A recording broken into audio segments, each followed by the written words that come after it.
Usually when we sit down and do one of these deep dives on cars or really any tech comparison, we have a very specific checklist in our heads. Right. We're looking for the practical stuff. Right. We're looking for 0 to 60 times, cargo space, Or all the measurable metrics, the things you put on a spreadsheet to justify spending the money. Exactly. The rational stuff. Ah. But today, I think we need to throw that spreadsheet out. We might need to burn it, actually. Yeah, because the stack of research we have in front of us, Yeah. it's not really automotive journalism. I'm not even sure you can call it a car review in the traditional sense. It reads more like mythology. It really does. It does. And that's because we aren't really looking at cars today. Our source material calls them cultural artifacts.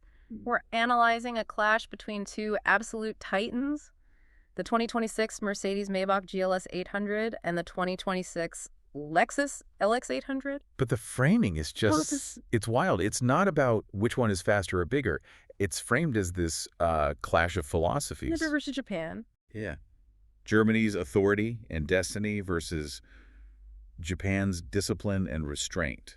And that framing is so critical because at this price point, and we're talking way up in the stratosphere here, Oh, yeah. you're not buying transportation. You are buying a feeling, an extension of your own psychology. So it's not about features. It's about who you think you are. Or who you want the world to think you are. Okay, so to give you an idea of the temperature here, listen to this quote from the source about the Maybach. Okay. This is not an SUV. This is a rupture in the timeline. Wow. A rupture in the timeline. That is heavy. It goes on to say the Maybach belongs to the world of statements, the kind that silence rooms. Okay.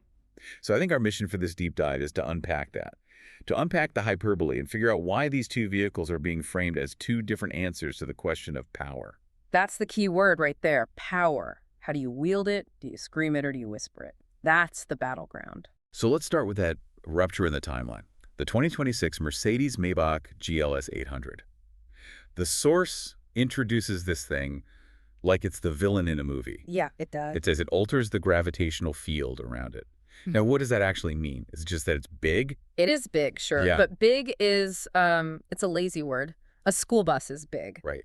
The source is trying to describe presence. You know how some people just walk into a room and the whole energy shifts before they even say anything? The air gets heavier. Exactly. That's what the engineers were targeting. The source notes the Maybach isn't loud in a desperate way. It doesn't need to shout. It's just dominant. It says it makes grown men pause mid-sentence. But let's drill down into the visual stuff because the notes are obsessed with the paint job. The matte obsidian. Yes. And this is a really crucial detail. Think about most luxury cars. They're glossy, they're shiny, they reflect the world. Sure, you see the buildings, the sky reflected in the door. It participates in its environment. The Maybach does the opposite. The source emphasizes that this matte finish drinks the light. It drinks it. It absorbs it. It doesn't reflect your gaze back at you. It captures it. And this creates an optical effect of, what did they call it? Mass and menace. Mass and menace. It sounds like a black hole on wheels. It really does. And it's supposed to be intimidating. That's the design language. It's telling you, I am not part of your world. I am a void that you are drawn into. And then there's the grille.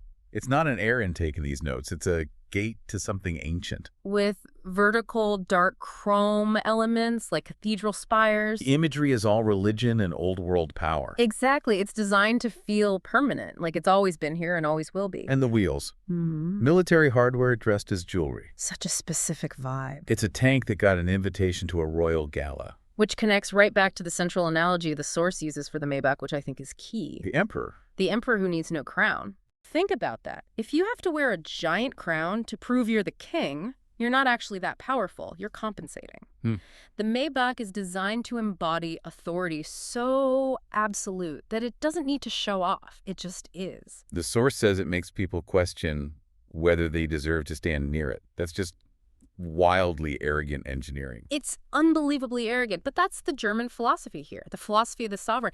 It's not asking for your approval. It's assuming your submission. Okay, so if the Maybach is this heavy, light-absorbing gravity well, let's pivot. The 2026 Lexus LX 800.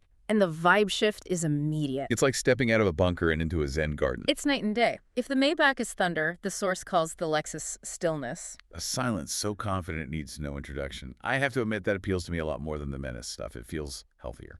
This is the Japanese answer to that German excess. Where the Maybach is authority, the Lexus is discipline. And that word discipline is key. Okay. It implies control over oneself, not control over others. And visually, it does the total opposite of the Maybach. You said the Maybach absorbs light.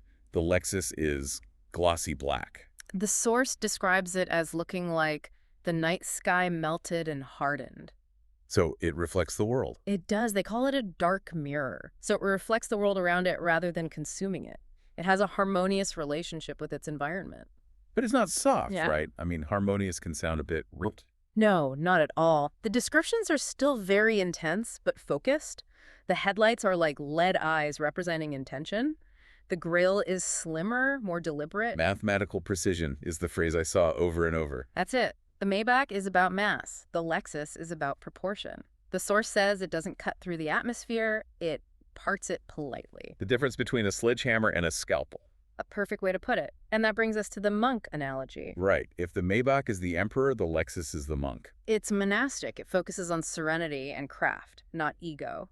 It's looking inward. The source even says the Lexus believes competition is beneath it. Which is such a power move in its own right, isn't it? To just opt out of the shouting match. That restraint can be a form of dominance. It's the person in the meeting who says nothing, but everyone is waiting to hear what they think. That's the Lexus.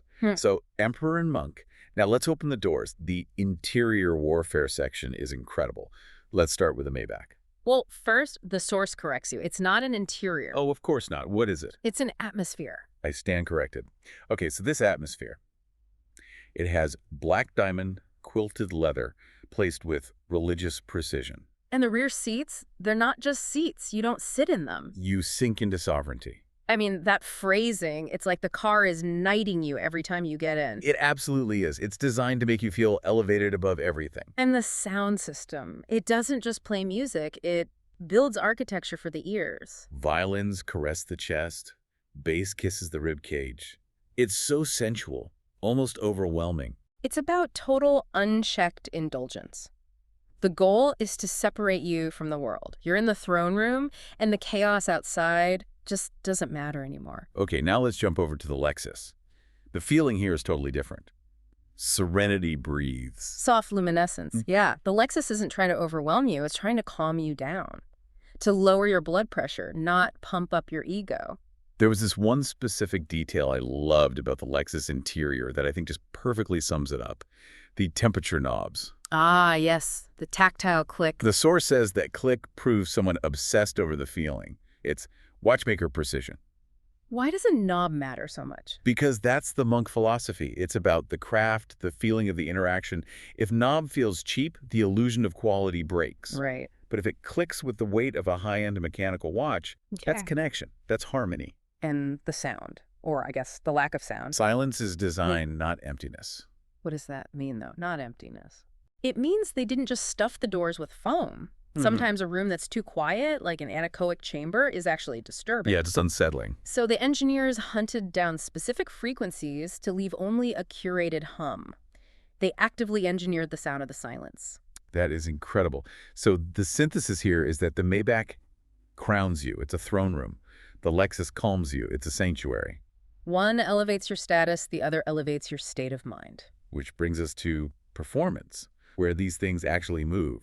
And the numbers are huge. Huge numbers. You can't ignore the engineering under all this philosophy. So the Maybach GLS 800 horsepower. Brute sophistication is the term they use. The source says the engine note is authority incarnate. But my favorite part is the description of the physics. It says the car makes the laws of physics feel like suggestions. And that the horizon bends toward the driver. It's that emperor concept again. The Maybach doesn't accelerate. The world just moves out of its way. But how does it actually do that? How does a 3-ton SUV ignore physics? Well, it's mainly the active suspension. We're talking about systems that can counteract body roll so aggressively that the car stays almost perfectly flat no matter what. So you don't feel the car lean in a turn. Barely. It disconnects you from the physical sensation of turning. It isolates you from the forces acting on the car. It's almost virtual. Total isolation. Yeah. You're being transported over the road, not driving on it. Precisely. Okay, contrast that with the Lexus. Yeah. Still a monster 720 horsepower, twin-turbo V8 hybrid, 0 to 60 in under 4 seconds.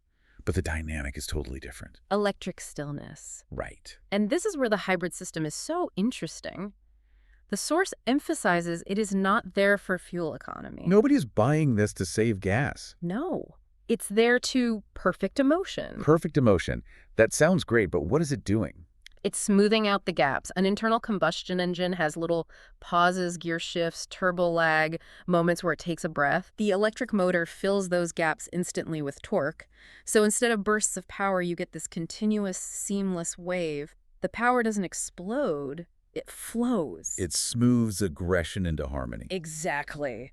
A relentless, silent shove. And the suspension. It says the car reads the road with radar and cameras, and the roads become sentences the car translates. I love that metaphor. It implies the car's literate. It sees a bump coming and adjusts the suspension for that wheel before you hit it. It's proactive. And when it goes off-road, it morphs into an animal. It doesn't just adjust to the terrain, it conquers it politely. Conquers it politely. That has to be the most Japanese description of an off-roader I have ever heard. Capability without the drama. So we have two incredible machines. The Maybach authority, the Lexus discipline. The source builds them both up as masterpieces, but there has to be a winner. And the verdict from the source is, it's brutal. It is shocking. I actually gasped when I read the section header. It's just 2 words. Lexus destroyed. Which feels so harsh, right? After all that praise. We just spent 10 minutes talking about it being a masterpiece of monastic perfection and then destroyed. The source admits the Lexus is extraordinary, magnificent. So how do you get from masterpiece to destroyed? This is what they call the checkmate.